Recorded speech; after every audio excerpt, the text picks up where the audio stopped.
What is up, everybody? Welcome to DFS by the Numbers. These are my Draftkings MMA picks for UFC Vegas 103. We have Manel Kape going against Asu Amabayev, and we are back in the Apex for a very fun 12-fight card. Definitely looking forward to this one, and looking forward to breaking it down from a DraftKings perspective as always. Before we get into it, if you guys could please do me a couple favors, like the video, subscribe to the channel, leave me a comment, let me know what you guys are liking from a DraftKings perspective this week, and then also check out dfsbythenumbers.com. That's where you'll find all my other content. You get the fighter stats, targets, projections, ownership projections, the rankings, the lineup optimizer, the DraftKings article, prize picks, plays, and much, much more. Check it out at dfsbythenumbers.com. And yeah, looking forward to this card. I think it's a good card. I think it's an exciting card. I'm loving it from really a fan perspective, a betting perspective, and a DraftKings perspective as well. So hopefully it all plays out good. I think we're in for another fun night of fights. All right. I say we get into it here, and we're going to start with the fight doesn't go to decision lines. Up top, we have Julian Marquez going against Cody Brundage, minus 400 for the fight, doesn't go to decision. And yeah, this is the co-main event, which, doesn't make a ton of sense other than, they're probably expecting violence here. They're probably expecting a finish, and I'm definitely expecting a finish in this one. We have Julian Marquez 8,500, Cody Brundage 7,700, and I say this every so few weeks. It's like you can't trust either of these fighters. It's hard to be confident in either of these fighters, but from a DraftKings perspective, this fight is so important. This is a fight where somebody's probably getting finished within the first 7.5 minutes. Both these guys, I question their durability. Marcus has been knocked out in back-to-back-to-back fights. Cody Brundage, when the going gets tough, he looks for the door. So yeah, I think somebody's getting served here. A lot of monies came in on Cody Brundage on the money line, and now we have about a pick 'em. So I do think Brundage will certainly carry some ownership here, but yeah, somebody's getting served here. I'm going to be borderline all in on this fight from a GPP perspective. Maybe slight lean to the Marcus side, but this fight could go either way. It really comes down to who lands the first punch, who quits first kind of thing. So yeah, absolutely one of the best, if not the best fights to target on the card in that co-main event. Next we have Danny Barlow going against Sam Patterson. Another minus 400 fight, doesn't go to decision. And yeah, I like this fight as well. We have a striker versus grappler matchup, kind of a prospect versus prospect matchup where, on the feet, Danny Barlow has a ton of power. Sam Patterson, very hittable. Sam Patterson leaves his chin up in the air. He's begging to be knocked out, right? So I think a Danny Barlow first, second round knockout is very much in play.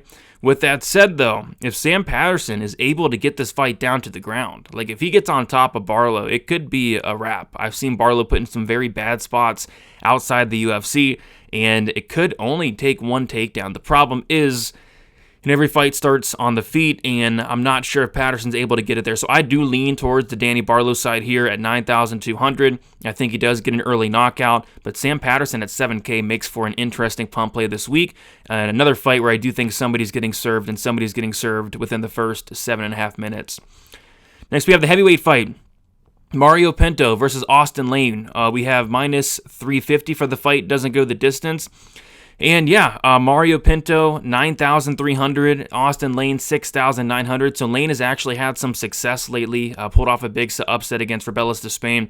But here in this matchup, I think it's a tough one for Austin Lane. The reason being is Mario Pinto, unlike a Jonathan Deniz, unlike a Rebellis de Spain, Mario Pinto can stuff a takedown. Mario Pinto can scramble a little bit. He's not going to get taken down and held down for 15 minutes against Lane. And that's kind of Lane's path, right? So I really don't like this matchup for Austin Lane. I think it's a pretty clear Pinto knockout. I'm not sure when that knockout comes. Pinto's a guy that, he is, quick. He has solid volume, but doesn't have like murderous power punching. But I'm not sure he needs it here against Austin Lane, who has a sub 50% striking defense, who has tall man's defense and has a questionable chin, has been finishing all 5 of his losses by knockout. So for me, it's Pinto. I don't think I'm going to get too much Lane this week. Again, I know he's had some success. I just don't like this matchup for him. And then we got Chepe Mariscal going against Ricardo Ramos. We got Chepe Mariscal, I believe, is the most expensive fighter on the slate. Ricardo Ramos, the least expensive fighter on the slate. And yeah, I like Chepe here. I think Chepe has some solid upside at 9,400. The dude sets a pace. The dude's dangerous. I think Ricardo Ramos, I don't know. I just question the durability of Ramos, right? Like, Ramos has been finished in 5 of his 6 losses. He's been submitted multiple occasions. He's been knocked out on multiple occasions. I think this is a Chepe spot, and I think he can potentially have a very high score here. So I like Chepe. As far as Ricardo Ramos, I don't know. I guess a puncher's chance, but I don't really like Ramos' chances this week personally. Core plays, speaking of Chepe, 9,400, yeah. Chepe, I think he can set a pace here. You know, I was going back and watching the Damon Jackson fight, and first of all, that fight should have been stopped, but I was thinking to myself, geez, if Chepe goes out there and performs like he did against Damon Jackson, he puts Ricardo Ramos in those same spots, like, Ramos is going to look for the door. So yeah, I think it's Chepe. I think it's Chepe inside the distance at 9,400. I think he pays that off and then some. Danny Silva, 8,600. Yeah, I don't mind Silva here. I don't mind this fight in general, actually. The Danny Silva-Lucas Almeida fight, I think this fight's kind of going under the radar because we have so many other great fights, fun fights on this card. But this should absolutely be a fun fight. It's the third fight of the night. And yeah, these guys are going to stand and bang a little bit. Danny Silva, I love the volume. He is very hittable, but he has the chin to back it up. I question the durability of Almeida, and I question the ground game of Almeida. I know Almeida's a black belt in BJJ, but, you know, Danny Silva, I do think is going to have the grappling advantage. I think he's going to have the wrestling advantage here. I could see Danny Silva going out there, putting up a ton of volume, mixing in a lot of takedowns, and potentially getting a finish along the way. So I like Danny Silva. I think this is a great fight to target, though. This the Silva-Almeida fight. I just think it's going to be a hectic pace, a car crash type of fight, and I'm on the Danny Silva side for this one here. Next, we got Manel Kape, 9,000. So this one worries me a little bit, but he is my preferred play in the main event. I know Asam Abayev is going to certainly carry some ownership, but I think it's a good matchup for Kape in a sense that, you know, this guy's takedown defense, his scrambling ability, his BJJ, all of those things have just improved leaps and bounds, you know, from a few years ago outside the UFC, right? Like now nobody's really able to take him down. Guys like Makayev, guys like Alexander Pantoja, Mateus Nicolau, all these guys are struggling to take him down and hold him down. And I'm not expecting Asam Abayev to go out there and control him or even sub him. So yeah, I like Kape to win the fight. I'm actually pretty confident in Manel Kape.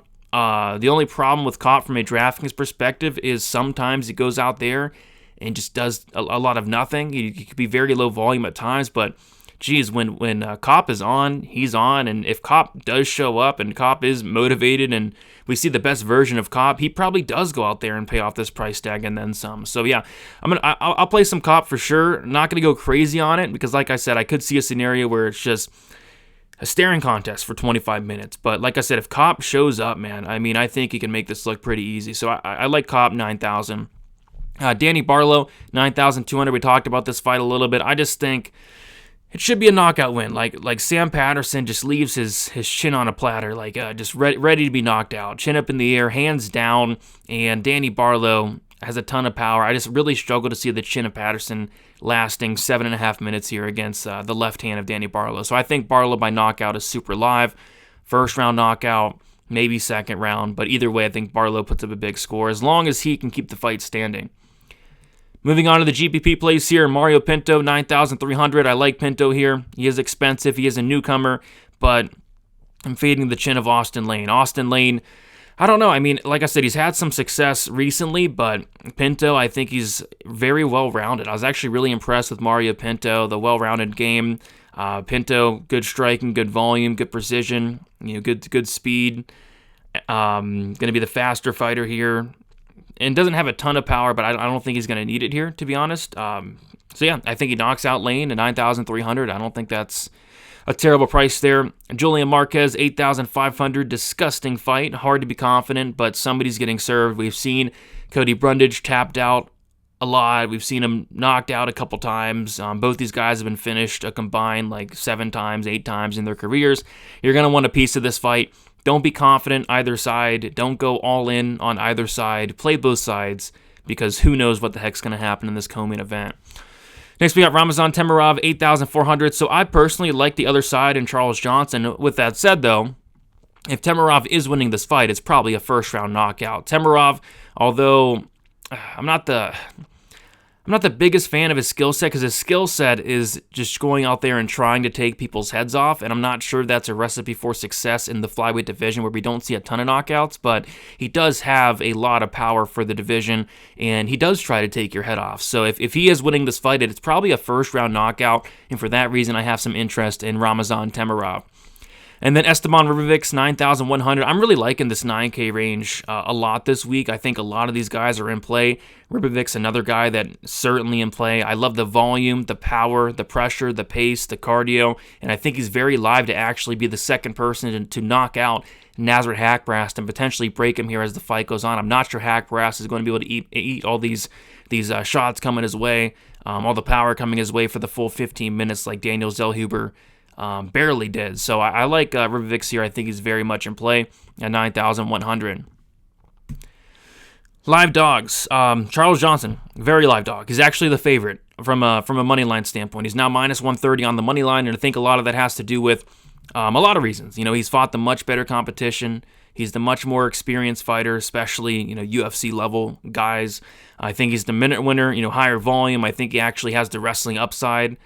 Typically, we see guys try to take down Johnson. I don't think that's the case here. So yeah, I think Johnson's a very live dog. As long as his chin holds up, and it has for 23 professional fights, I think he should go out there and get the win. The only worry about Johnson would be not sure how much upside he does have. I could see Johnson winning and not scoring a ton, so it all depends how the rest shakes out. But yeah, Johnson, in terms of a live underdog, I think he's very, very live. Cody Brundage, very live underdog.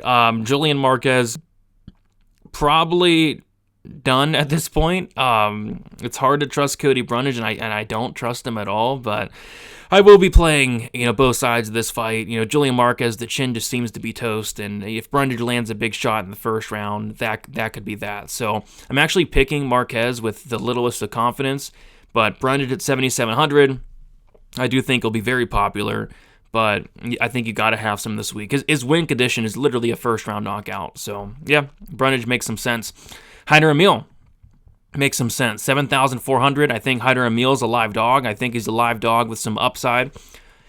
I don't like the game of William Gomi. The game of William Gomi is just all defense. All defense, no offense. Makes for some of the most boring fights you'll ever see. But Haider Emil, I just struggle to see Gomi hypnotizing Emil into doing nothing like he has the rest of his opponents. Haider Emil's landing, almost 7 significant strikes per minute, where Gomi's landing like 2. So, yeah, I think Emil has some paths here. I think Emil could potentially hurt Gomi on the feet, overwhelm him. I think he can, out-volume him in a decision. I think he could even potentially submit William Gomi if he gets him down to the mat. Gomi's almost been submitted like in 3 of his 4 or 5 UFC fights. Brito almost submitted him. Almost got submitted in the 3rd round against Francis Marshall. Jarno Aarons almost submitted him. So, yeah, I think there's just so many avenues here for Haider Emil, and he's super cheap. I would not be playing Gomi at 8,800. I think all the upside is on the Haider Emil side. And then also Ilmabayev, 7,200. I do think he's going to be very popular this week, and I am on the other side. But an Asa Ilmabayev win is takedowns, control, maybe a sub.